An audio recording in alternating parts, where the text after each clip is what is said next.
देखिए सरकार,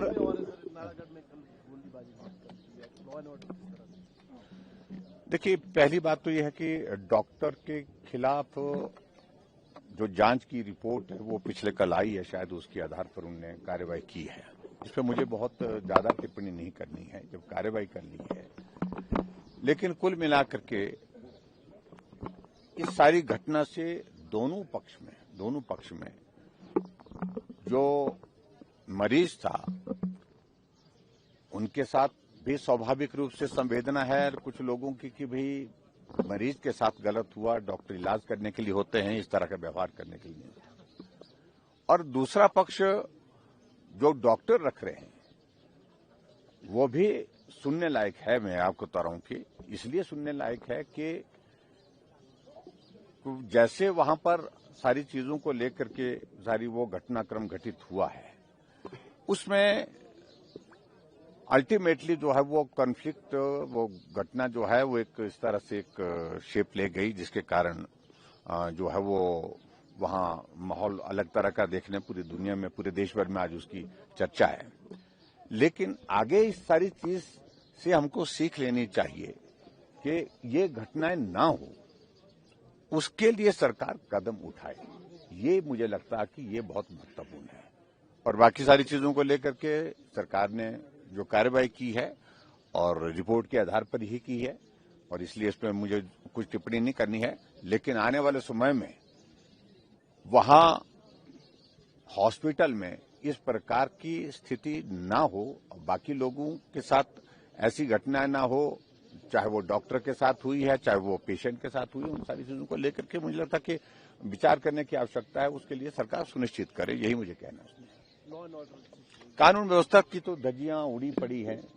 कानून व्यवस्था नाम की तो कोई चीज है नहीं बची हुई प्रदेश में। आप देख रहे हैं कि गोलियां चल रही हैं, लोग मारे जा रहे हैं। ऊना में घटना हुई, आप नालागढ़ का जिक्र कर रहे हैं, इस तरह से बिलासपुर में घटना हुई, शिमला के आपके रिज मैदान के साथ मॉल रोड पर जो है पुलिस जो रिपोर्टिंग रूम के सामने कत्ल हो जाता है।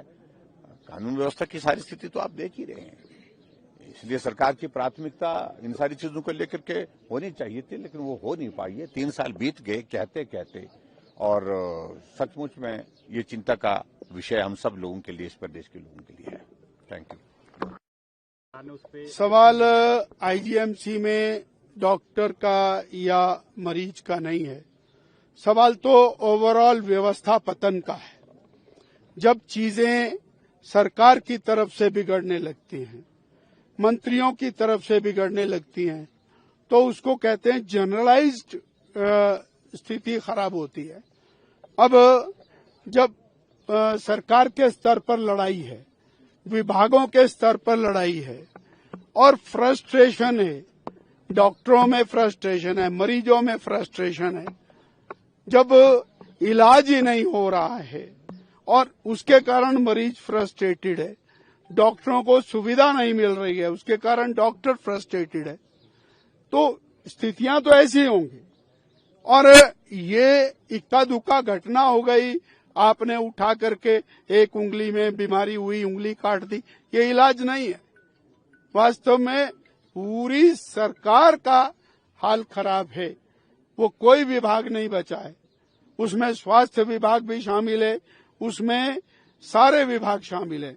अगर सड़कों का विभाग खराब है, यदि पेयजल का विभाग खराब है, यदि ट्रांसपोर्ट की बसें खराब हैं, तो इसी तरह से और चिकित्सा का भी हाल खराब है। पूरी सरकार एक ऐसी हालत में पहुंच गई है, शायद बरसों लगेंगे इसको वापस लाने में।